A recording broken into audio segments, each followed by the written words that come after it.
Should I have communicated with her about the situation?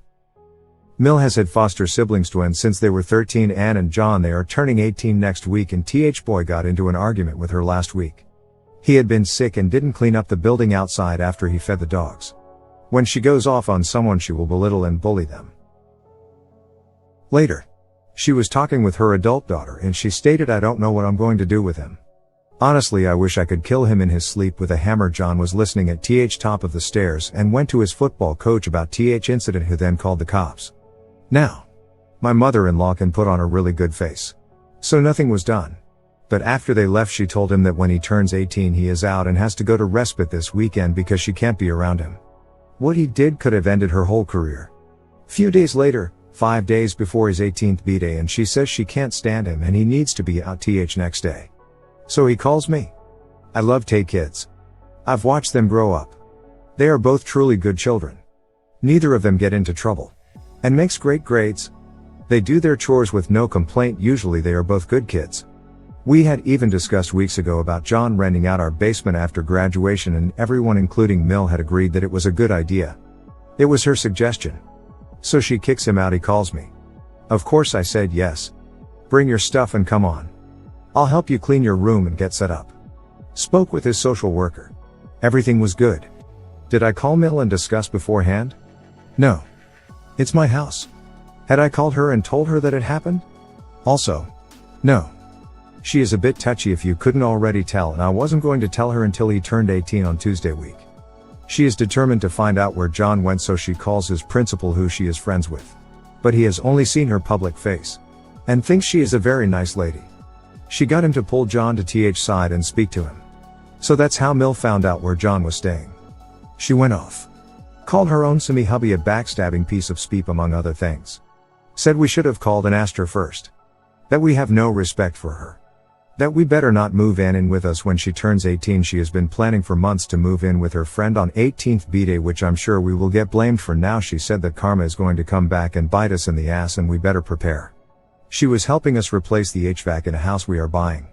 She was going to give us a loan which would be paid back with our taxes, and now she said that we are so ungrateful and don't ask her for any help because she isn't going to give us a dime. Which is fine with me. I'm not begging for your money. And I'm not going to have you hold it over my head. So, could this have been handled differently on my part? Should I have communicated with her beforehand? I got the call literally same day he left her house. I didn't even have a full 24 hours before she found out through other sources. Should I have called her immediately? Or is she just mad that John had a place to go instead of falling on his ass and having to crawl back to her? I think the principal needs a good talking to as well. Absolutely. He should have done some more investigating before he gave out confidential info. If his heretofore foster mom didn't know where he was staying, red flags should have been going off everywhere. While technically not an adult until he is 18 days away, it seems to me that Mill told him to get out with scant regard as to where he might end up. So, with that, she has no need to know where he is staying. She has made it perfectly clear to him that she hates his guts and would rather him dead hammer in his sleep. Comment, yeah. That's gonna make him feel real safe in bed/s. So, no. You had no need to tell her anything. And indeed, the principal did the wrong thing by breaching his privacy. And yours. He didn't stop to think for a moment as to why he might not be with the Mill anymore? Oh. Right. He didn't think.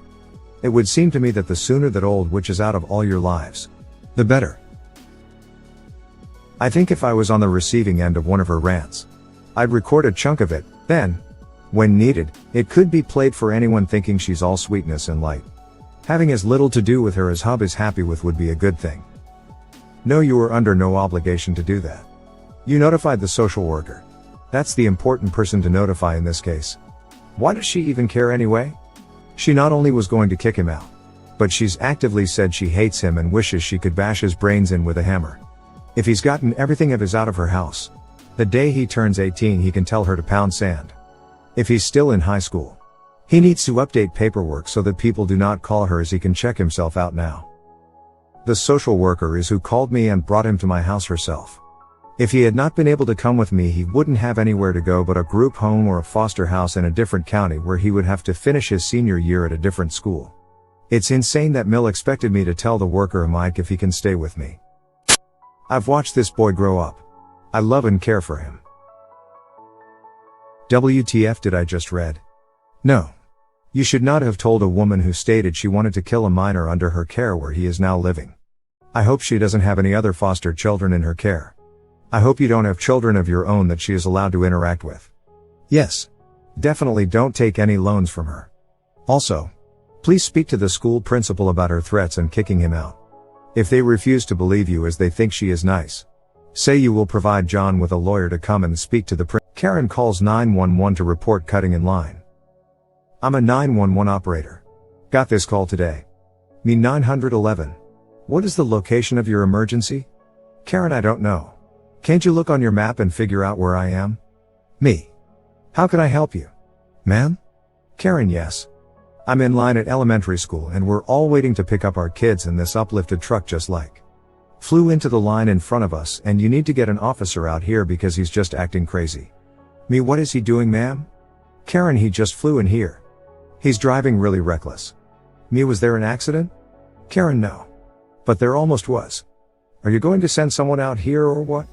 A call was already in the system as soon as she had given me the address, or rather, as soon as I found her using GPS, since she didn't want to be 10% cordial and tell me, so I told her someone might be by as soon as they were available, but I wasn't optimistic as the police were very busy with actual emergencies and the truck might not be there anymore by the time the officer came by. She flipped out that someone wasn't dispatched immediately and hung up on me. And to think I felt bad when I recently had to call 911 over a car parked in the middle of a high-speed road. Someone just randomly parked in the middle of the road, got out, and left their car there. It was pitch black and they had no reflectors or flashers on. It was just a matter of time until someone hit it going 50 miles per hour. I had tried calling the city non-emergency line, but all 3 numbers listed on official websites were out of order. So 911 was my only option. I felt so bad about clogging up 911 over something that was not yet an emergency. Heaven forbid first responders don't jump when she calls. Kinda like saving lives and taking hardened criminals off the streets really isn't a big deal when Karen feels slighted. I hope she gets charged with abuse of the 911 system. Sorry, former firefighter/EMT here, and people like this set me off. Also, thank you for what you do, Op. First responders are only as good as their dispatch team. Not defending the obnoxiousness of the woman and the waste of time for emergency services. But have any of you picked up your kids from school? It's a total zoo. Parents don't care whose kid they run over as long as they get their kids first. I've seen all sorts of craziness in the school pickup line. On a residential side street that is used as a shortcut.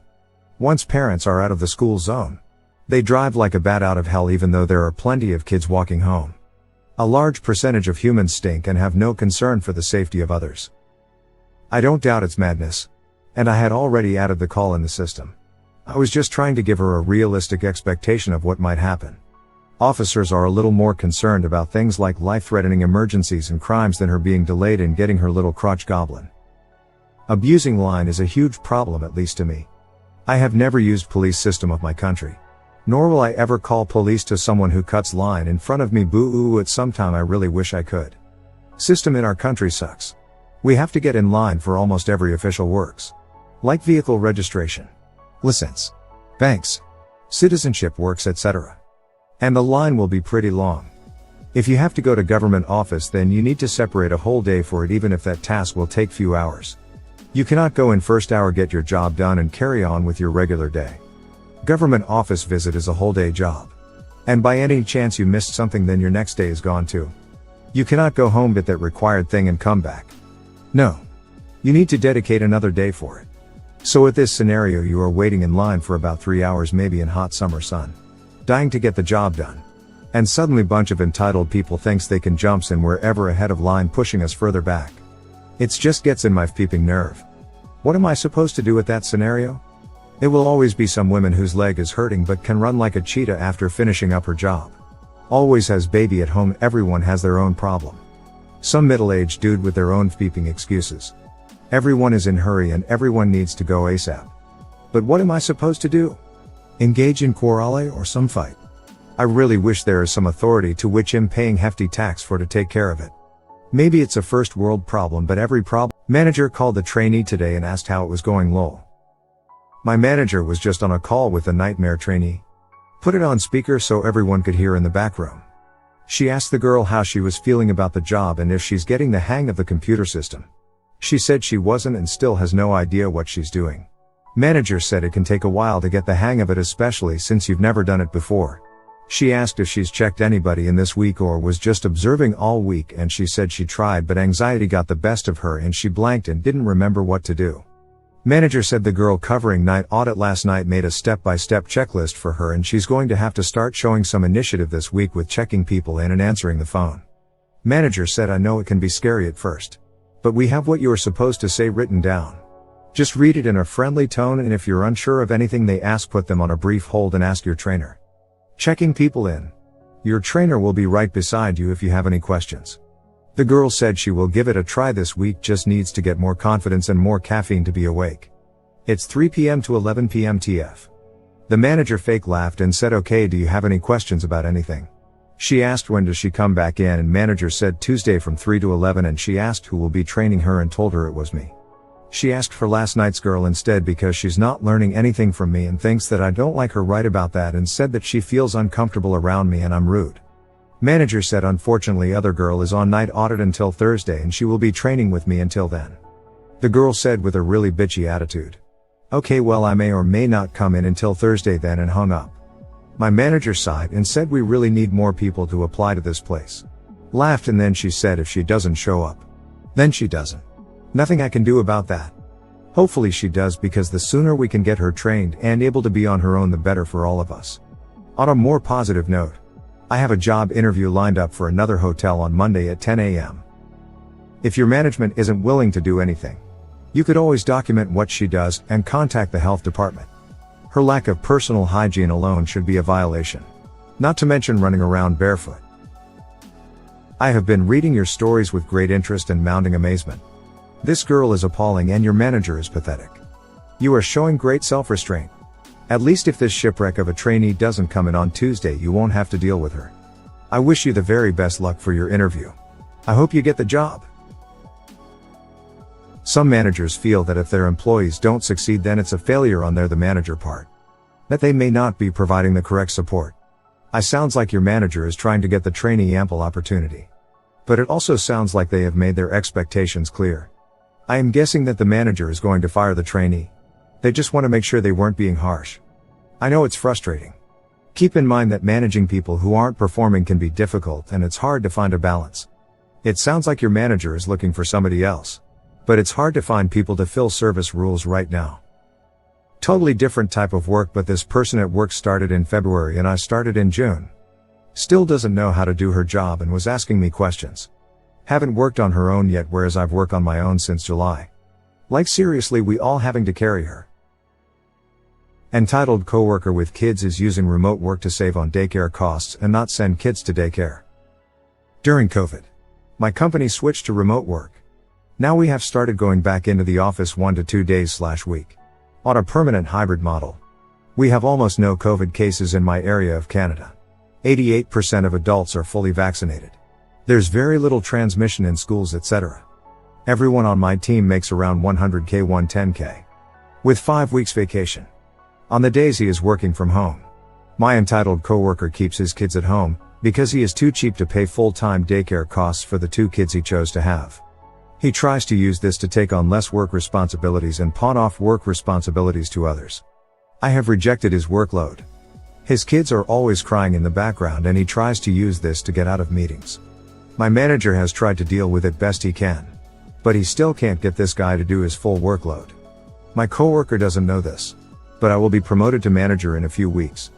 I will be telling him to use his vacation if he needs time off for childcare, since he chose not to send them in full time. And I will be giving him the same full regular workload as everyone else on the team.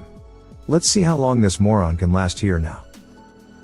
You don't get to pawn off your workload on others because you have your kids at home. It's not their responsibility to do his work. Their own work is their responsibility. And I'm sure many of the people he's trying this on have children. 2. I have a similar hybrid model and work from home 2 days a week. I am single mother and absolutely cannot afford daycare. When I'm home, one of my 2 are my sons started school this year and I plan my schedule specifically around his school schedule. My 2-year-old is home. However, She knows when mama is at her computer. We have to play quietly. My mom also comes to help too. I wouldn't ever pawn my workload on others. But I just thought it worth mentioning that some parents genuinely can't afford to take their kids to daycare. I am all in favor of reasonable accommodations like allowing someone to adjust their hours or trade tasks if it doesn't negatively affect the work or their coworkers. However, his choice not to use a resource does not mean everyone has to do his work and he doesn't. If there is a short-term problem, it is his responsibility to notify management and figure out what can be arranged. You can't be expected to know, for example, if the old daycare closed and the new one has no staffing. Be careful to avoid assuming why and just focus on the part that affects work. I need you available from X to X. I need you to be able to complete Y every day. Congrats on the promotion. And to counterbalance all the comments about how you'll seem like a strict manager who can't adapt or whatever, the other employees, the ones who plan things to make sure they could still do their job, will probably be thankful you make sure everyone has the same workload. Right now you have an employee who is not pulling their weight. It can create a lot of frustration within a team, especially if they have to pick up the slack. Working from home is still working. If you wouldn't consider bringing your kid to the office, then you know you need to find another arrangement. Right, Ike? How everyone is saying she's going to be mean? She's saying she'll allow him to take his PTO to figure out the situation. A lot of companies won't even do that because it's up to the employee to figure out childcare, not the company. And Ray, fact that he's deliberately doing it and everyone knows how he is a big red flag, and good on her for right away fixing the problem. She was part of the team, so she sees what's happening, so when she becomes management she understands, not like other higher ups that step in but have no clue who any employees are or how the work environment is. You need to keep your nose out of your soon-to-be employee's home and keep it in the office where it belongs. Particularly with your level of antagonism towards children you have never met and at home you have never had to manage. Is he not pulling his weight? Fine. Dock him for that. Discuss that you have X number of team members and they all need to be pulling together. Talk about how an anchor weighs the whole team down. Make your expectations for the job clear. And then follow through. But don't start making up solutions on his behalf. You don't know his whole story. You're not in his shoes. And you have no right to make those decisions for him. Keep thinking along those lines and you'll become that micromanaging boss everyone complains about. The decisions within your control and sway are whether and how to accommodate his work needs and whether or not you keep him on board. 100% this. I get wanting to make sure he is doing his fair share, but if op doesn't know what's going on in his home they shouldn't assume he is just being entitled and a slacker. Sounds like a bad boss in the making. Especially in the tone and judgment of this employee. Calling their future employee a moron? Definitely no respect there, and I'm so glad I don't work for anyone like that. Also, 100k isn't a lot. Sounding like freaking Joe Manchin over here. I'm so surprised by how many comments are speaking on this worker for having his kids stay home while he's teleworking. Daycares, cause of COVID restrictions, are taking less students, so costs are rising. I keep my 7-month home while teleworking. Cause I can't afford daycare with the increasing pricing. My mom helps. The issue isn't the kids. The tone surrounding the kids in this post sounds condescending. The issue is the employee isn't pulling their weight. But I would be careful and make sure you check with HR before telling this employee to use vacation when kids are at home. You don't know if they have an accommodation for hardship or something else. You can't police his home. You can hold him accountable on his productivity. Stay on point and on topic. P.S. I make all my deadlines and then some. I'm very productive whether at home or in the office. The kid thing is irrelevant to me. Productivity is what matters.